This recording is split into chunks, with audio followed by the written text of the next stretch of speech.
एक घायल सैनिक। यह कहानी एक सैनिक की है जो कश्मीर में युद्ध के लिए गया था। युद्ध समाप्त होने के बाद जब उसे घर लौटने की बारी आई तो उसने अपने माता पिता को कश्मीर से फ़ोन किया। माँ और पिताजी, मैं घर आ रहा हूँ, लेकिन घर आने से पहले मुझे आपसे एक बात पूछनी है। मेरा एक दोस्त है जिसे मैं अपने साथ घर लाना चाहता हूँ। क्या मैं उसे घर ला सकता हूँ? बिल्कुल बेटा, यह भी कोई पूछने की बात है। हमें तुम्हारे दोस्त से मिलकर बहुत खुशी होगी, माता पिता ने जवाब दिया। लेकिन पहले एक बात आप लोग जान ले, सैनिक बोलता गया। युद्ध में वह बुरी तरह घायल हो गया है। उसने एक बारूदी सुरंग पर पैर रख दिया था और उसमें उसने अपना एक हाथ और एक पैर गंवा दिया है।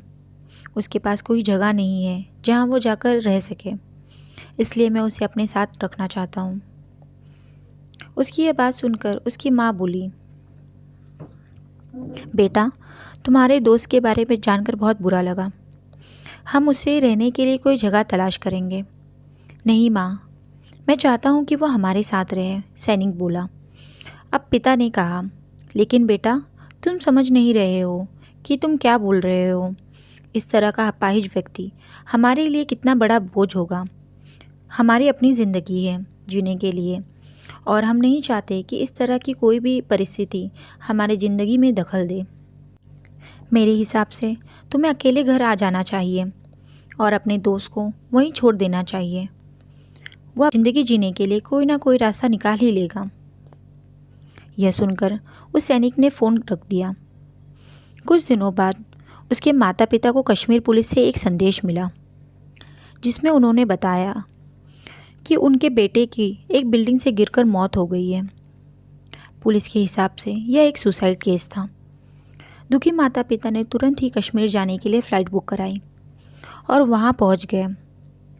वहाँ उन्हें शहर के मुर्दाघर ले जाया गया ताकि वह अपने बेटे की पहचान कर सके। उन्होंने उसकी पहचान कर ली, किंतु यह देखकर उनकी कपकपी छूट गई कि उनके बेटे का बस एक हाथ और एक पैर ही था। एक सैनिक हमारे देश और हमारे देशवासियों के लिए अपनी जान की परवाह नहीं करता। वो अपने परिवार को छोड़कर अपनी जान की बाजी लगा देता है। मुझे दुख है इस बात का कि वो जंग में घायल होकर वापस आते हैं तो उनका सहारा बनने के लिए कोई आगे नहीं आता।